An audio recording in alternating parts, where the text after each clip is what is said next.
Let me guess. You started talking to a guy, and at first, everything is perfect.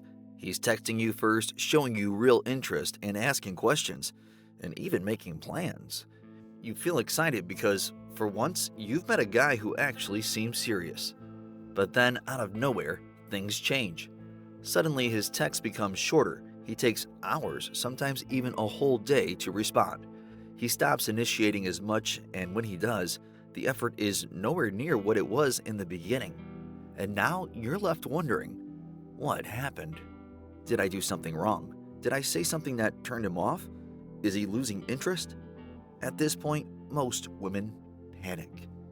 And in an early attempt to fix things, they start texting more, replying faster, and putting more energy into keeping the conversation going. The problem is, instead of making things better, it pushes him away even more. And it's confusing, right? Because at the beginning, he was the one pursuing you. So why does it feel like the moment you started liking him back, he lost interest? Here's the answer most women don't realize. Men don't value what comes too easily.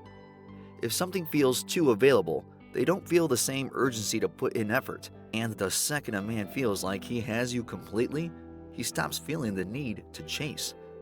That's why today I'm going to teach you one simple texting trick that might bother men at first, but will make them want you more. And no, this is not about playing games. It's about understanding how men think and adjusting how you interact over text so that you can stop pushing them away without even realizing it. Let's get into it. Number 1. Why men lose interest when you're too available. The biggest mistake women make when texting men is assuming that effort equals results. You think that if you always respond quickly, keep the conversation going, and show that you're interested, then he'll see that you're a great woman and appreciate you more.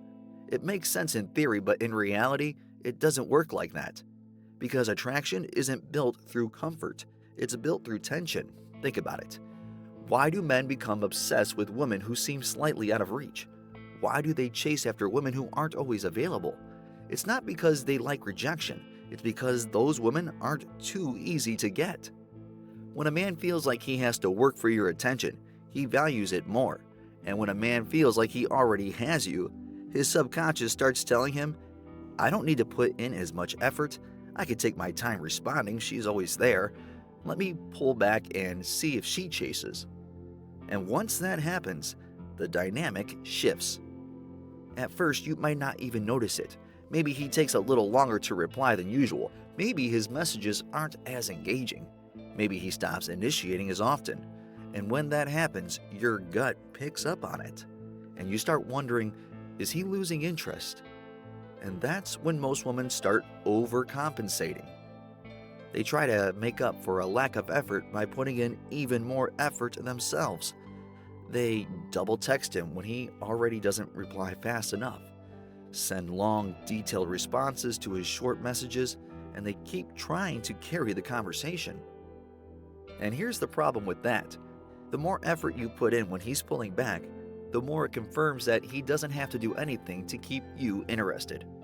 And that's exactly why so many women find themselves in situations where they're the ones chasing. So, how do you flip the script? You slow down the interaction. You create space. And that brings us to the texting trick that makes men start chasing again. Number 2. The trick. Delayed, low-effort responses. Before I explain how to do this, let me be clear. This is not about playing hard to get in a fake way.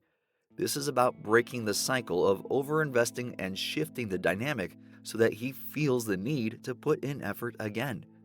Most women, when they like a guy, do the following: respond right away whenever he texts, match his energy in every conversation, and keep trying to keep the conversation alive.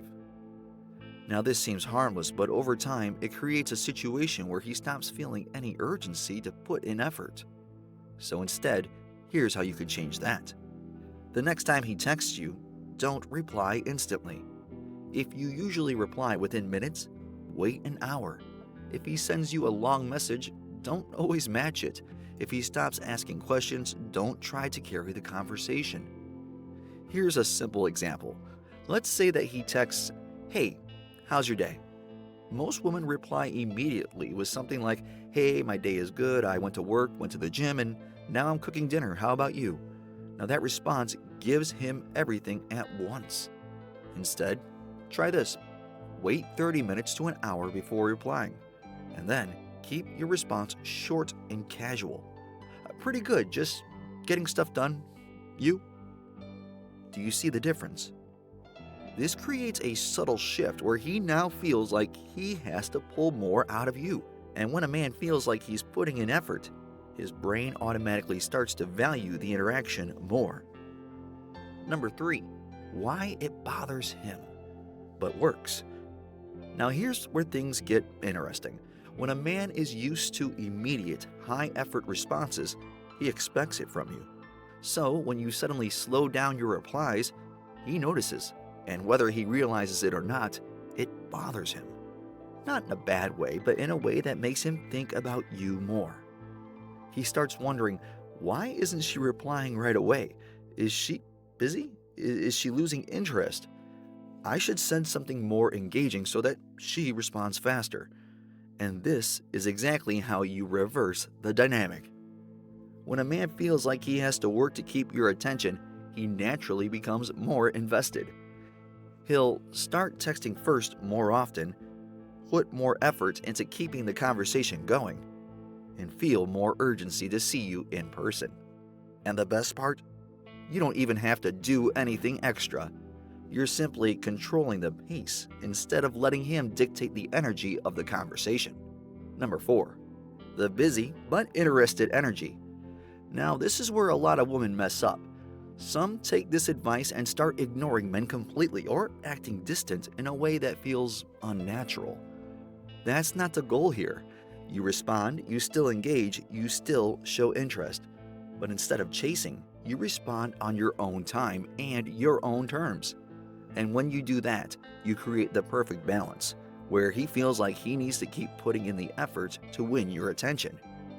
Now, if you started applying this trick, you might have already noticed a shift.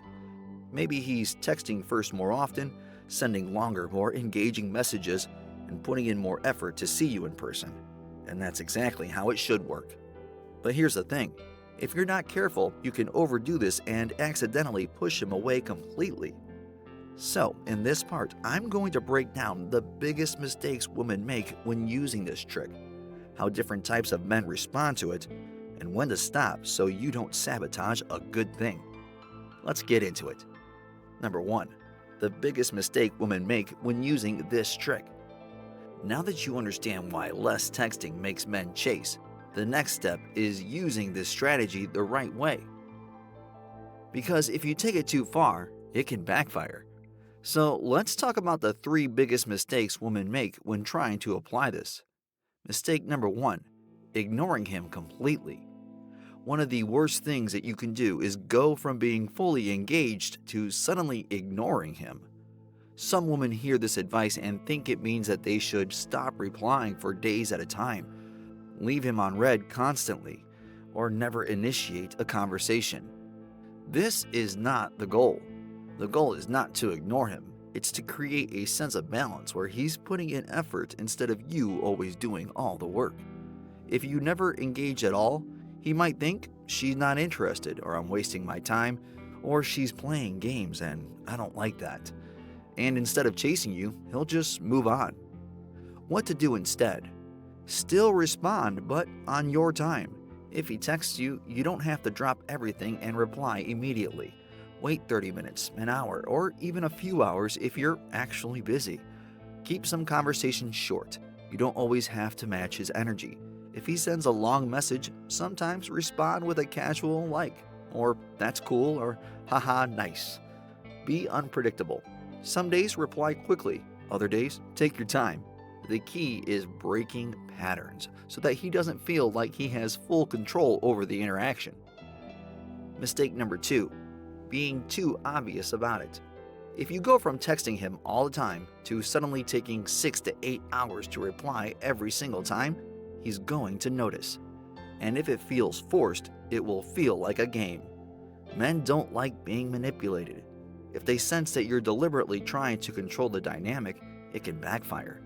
Instead of chasing, he might pull back completely because he thinks she's playing games. I don't have time for this.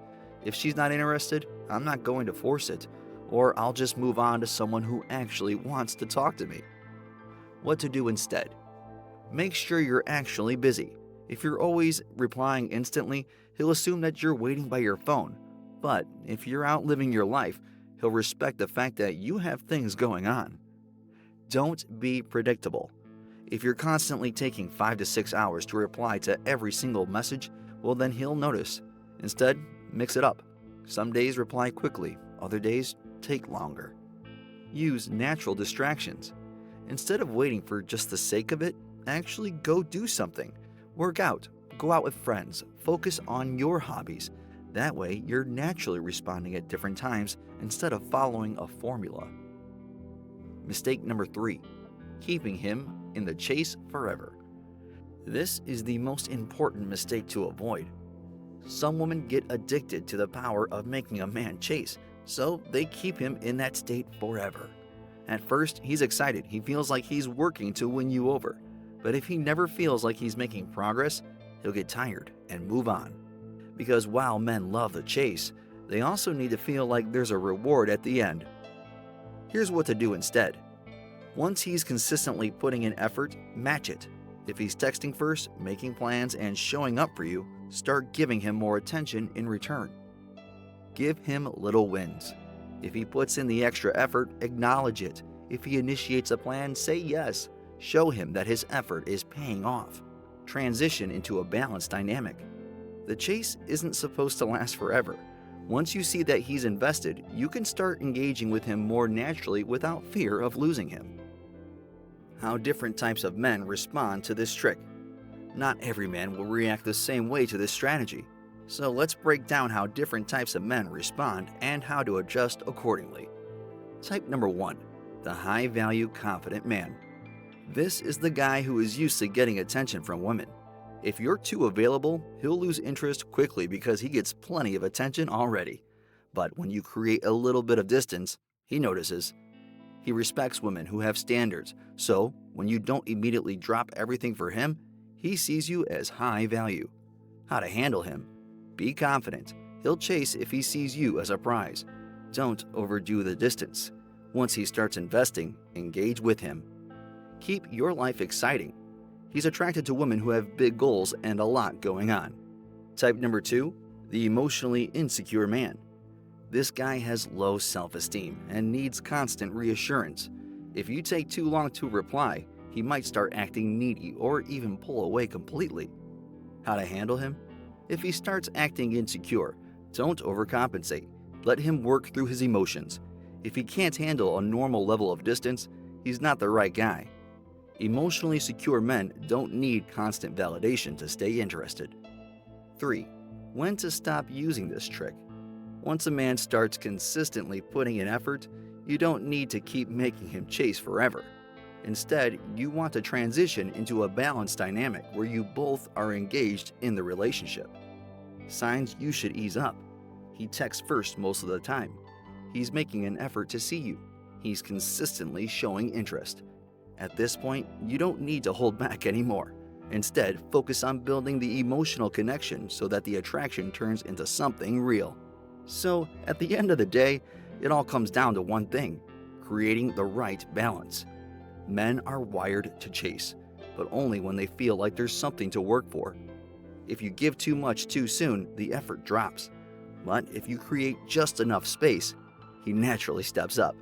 It's not just about ignoring him or playing games. It's about showing him that your attention isn't something he automatically gets. It's something he earns. And when he starts realizing that you're not just sitting there waiting for his text, that's when he starts thinking about you more. That's when he starts texting first, putting in the effort, and making sure that he doesn't lose your attention. Because the moment a man feels like he has to step up to keep you engaged, that's the moment he truly values you.